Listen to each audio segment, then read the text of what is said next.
Welcome to the Best of Brighton. This is our new series called Table for Two and You. I'm Mike Till, and my guest is Carl Bagnetti.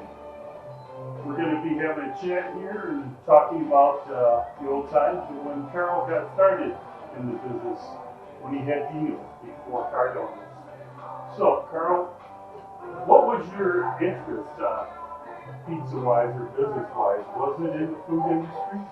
Yeah, Mike, I began in the food business. I started with my cousin and my partner, Al Caradona, who was, the brainchild behind coming to Brighton to begin with. I started working for him when I was in high school. He taught me how to make pizzas, he taught me how to work a deep fryer, and he taught me the ins and outs of the restaurant business, and I kind of gravitated to it. I enjoyed it. I had a lot of fun. We made a little bit of money, but it was fun. Now that was when it was Dino's. Correct. Okay. Yep. Who was the owner at the time? Was it Al? Al owned a Dino's Pizza that I worked at, and it was in Novi, Michigan, on 8 Mile, or on Novi Road at 8 Mile, right across the street from the Guernsey Dairy. And that's where I started. And, when I started, I was too young to drive, and Al used to come and pick me up from my house on the weekends, and I would come out and work in the restaurant, and then he'd take me home after work. So how did it become, how did it start, started with Dino's, how did it become Cardona's? Well, as the story goes, and it's funny that we're meeting today, because this is the 50th anniversary of the origination of what was then Dino's Pizza, which became Cardona's Pizza. And what happened is in November of 1970, Al and I and his brother Sal decided to look for a location that we could open up our own restaurant, pizzeria, and we were going to become partners. We ended up taking a ride out on 96 and drove out to Brighton, and it's where we ended up. And there's some funny stories behind how we got here and ended up at this location. But we went around with a notepad and paper and took phone numbers off of vacant buildings and started to call around the next day to see where we might be able to locate. And we ended up leasing this space, which was a closed down pool hall at the time, back in 1971. And shortly thereafter, we opened up the Dino's franchise, which was a pizza franchise that originated in Dearborn, Michigan. And we were a franchisee for 5 years, and then we, after that, decided to branch out on our own. So this was empty at the time. It was an empty pool hall. It didn't even have any heat on in the building. When we first saw it, there was actually a coat of ice on the floor in the back room of the restaurant. And when we first set foot in here, it was pretty rough. So no kitchen? Nothing. Nothing was set up. It was pretty much an empty building, a shell. It had a mechanical room, and it had two restrooms, and that was really about it. We had to renovate the building. We kind of drew the line where we could afford to renovate. That became the front part of the restaurant, the dining room area. Now, how long did it take you to get everything together before you actually opened? It took us about 7.5 months of signing the lease and then doing the renovations. That's pretty quick. Yeah, for them it was probably typical. Today I think it would be a little longer to do that kind of thing because there are a lot more regulations involved with codes and whatnot. Although, we had contractors that came in and they banged it out pretty quick. Now, did you guys do any of the physical work, or did you have it all? Well, we did a lot of the finish work. I laid tile floor in the kitchen area. Did a lot of our own painting. Some of you who are old timers will remember the stucco walls that were on in the dining room, and I did that stucco myself with my bare hands in drywall mud. It created the stucco wall. What was the color? Original color? Was it Red and white? It was basically, the interior was just brown and white, and a lot of orange.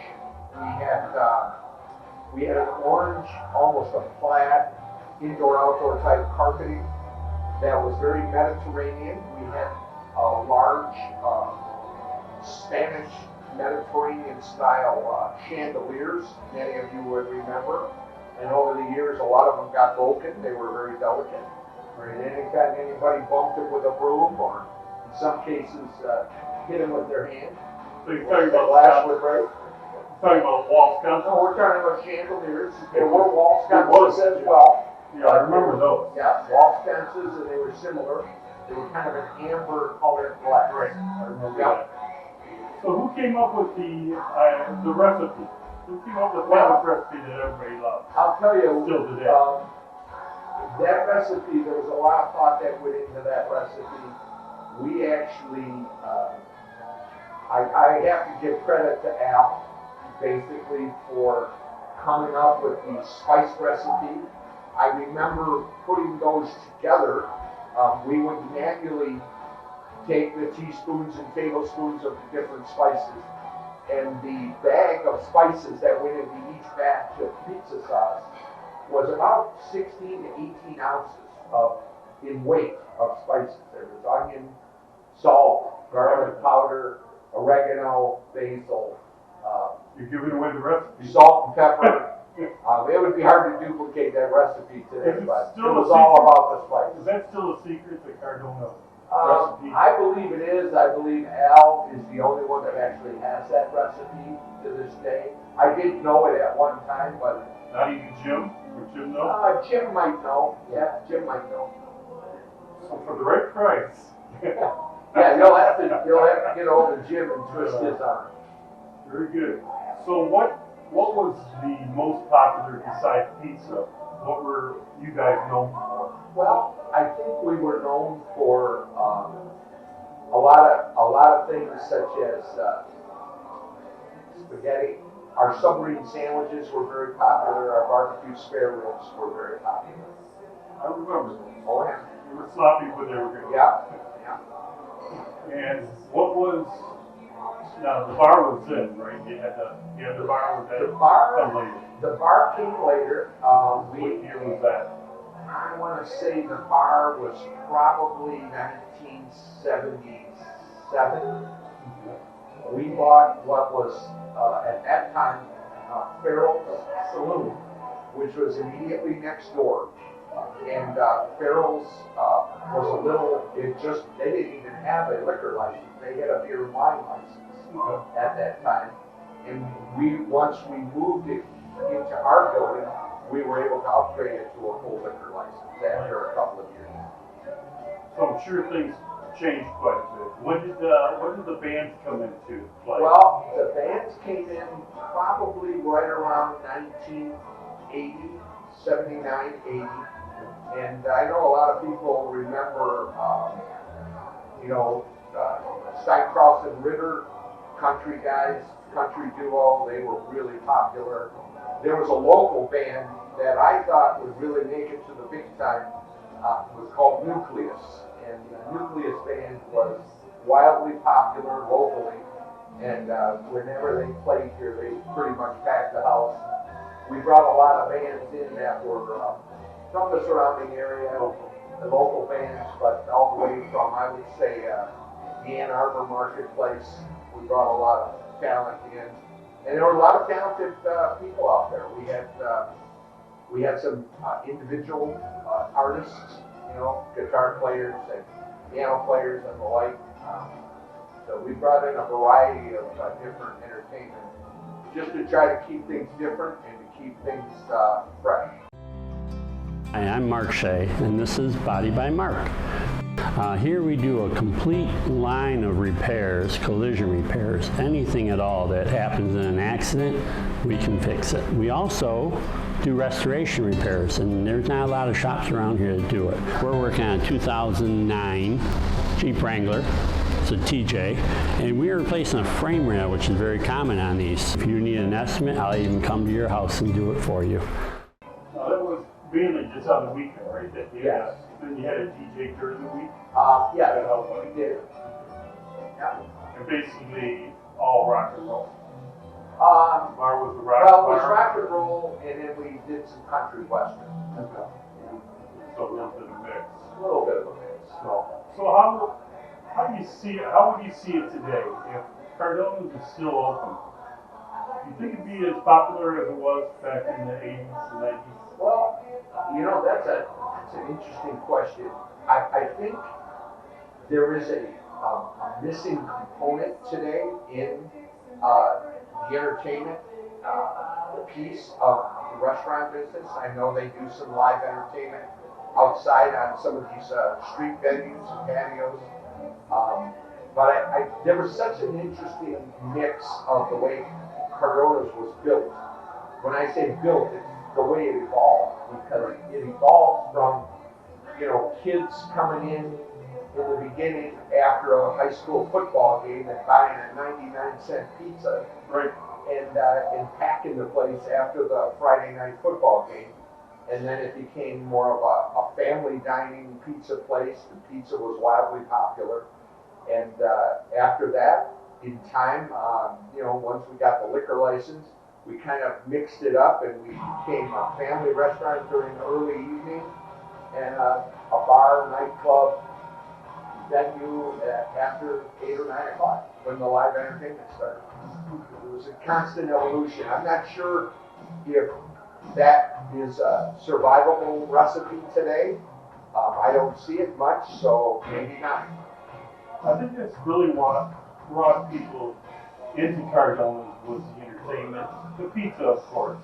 But the entertainment was just that extra that people were looking for. People wanted to be entertained. And this was one restaurant that actually had fans every weekend. Right. Which, it was a hang out for high school football teams and sports teams. And I remember a lot of nights this place you couldn't get in. I mean, you couldn't move. If you got in, you found your point of, where you were happy, your table, where you were comfortable, and that was it. You really couldn't move around. Just stay right there. You stayed there, yeah. And the sound was good. I mean, for as old, I don't know what the year is on this building. Wow, this building has a storied history. From what I was told, where we are sitting right now was the pit for the gas station service center that used to bring in vehicles off of Grand River, and they would drive in for an oil change, and the vehicles would park here, and the guy that would change your oil would go down into a pit, which is a basement that sits underneath where we're sitting right now. And it's my understanding that it was a service station, a car dealership in the 40s, service station perhaps as early as the late 1920s. So the structure has been here a long, long time. You can see these beams that are exposed now in the Stout restaurant. That was the vision of Chris Angelosante, who formed Stout after Cardona's had closed. And these are all original structure beams from when the building was built. And I believe it was built probably in the 1930s. Very interesting. I remember the rumors of it was either car parts still down in the basement or an actual car that could be built. There were many parts, and I can't remember what that car was, but that was the rumor. I think that was probably more of a rumor. And I will say that in 1971, I was probably the only person to ever set foot in that pit. And I went down in the pit myself. There were some oil cans and things that probably wouldn't be allowed to be stored today, as far as that type of thing. But the pit was very deep and dark. There was no electricity down there. I went down with a flashlight. There was a steel ladder straight down, and I would say that pit was at least 10 feet deep. And there wasn't much down there. There was just a little bit of debris, and we decided it's best to just cover it up and put the floor right over the existing hardwood that was there. Well, that story sets straight then for anybody who I think so, yeah. got a car with down there or enough parts down there to create a car, build a car. What was your most memorable moment at Cardona's? Wow, most memorable moment. There were a lot of them, I gotta say. There were a couple of instances where we had some rowdiness going on, but it was mostly outside. Because I will say that back in the early days, in the mid to late 1970s, there were rivalries between what was I've lost my train of thought. What was the bar's name across the street? I don't know. Was that Harold's in between? I don't There was remember. Harold's Saloon, That was and there was the Marine Bar. It was the Marine Bar. That's It was the Marine Bar. And basically, the hippies were at Farrell's, the rednecks were at the Marine Bar. And sometimes they would meet out in the middle of Grand River in the middle of the night, and there would be some altercations. And I had one instance when, I won't name the person, but I had an instance where someone was punched and came through the window, and it was just like a barroom brawl. They were hit and fell into the painted glass, broke the painted glass, and ended up in the dining room before the police arrived. It was like a movie script. It was like the Wild West, and it was interesting. There weren't too many occasions like that, but there were a couple. You know, sometimes well, when you have a bar. alcohol and different personalities don't mix well sometimes. But we had a lot of memorable occasions. I had a lot of great people. I will say we had a lot of really notable, wonderful employees early on and later on. But early on, some people that worked for us, really in the early days, people like Mike and Steve Lowry, who owned Lowry Computer Products, started out at high school here. Tom Hatfield, who owned a successful roofing company. Tom Boylan, who owns Lakeside Heating and Cooling, was a delivery boy. Larry Zaleski, who owns Zaleski Construction Company, worked for me. And, I could go on and on. We had some great, loyal employees. Guys like Jim Boyd, who worked 20 plus years for this company. A great individual, solid citizen. Kevin Morrison, who worked many years for me. And these guys were all friends. Everybody got along. They were respectful, responsible, reliable employees. And they're the people who made this business what it was. And then they were part of the atmosphere. Right? These people were, once you learned how to spin a pizza, you kind of became a local celebrity. Right. And I taught all these guys how to spin pizzas, and they were good at it. Back in the day, you could throw it up in the air. Yeah. They don't want you doing that nowadays. No, But I remember the style and the taste. I think for most people who came to Cardona's or Dino's, remember how good the pizza was. Still to this day, Cardona's was the #1 pizza place around. And after hours, we all ended up at Little Shop. Yeah. And, that was always the go-to. It wasn't go home after the bar, it was go to Little Shop. So, a lot of good memories, a lot of good times at Cardona's that we all had. And this is part 1. We'll have another get-together. We'll meet up again and share the enriched story of Cardona. This is Carl Bagnetti and Mike Tillett signing off.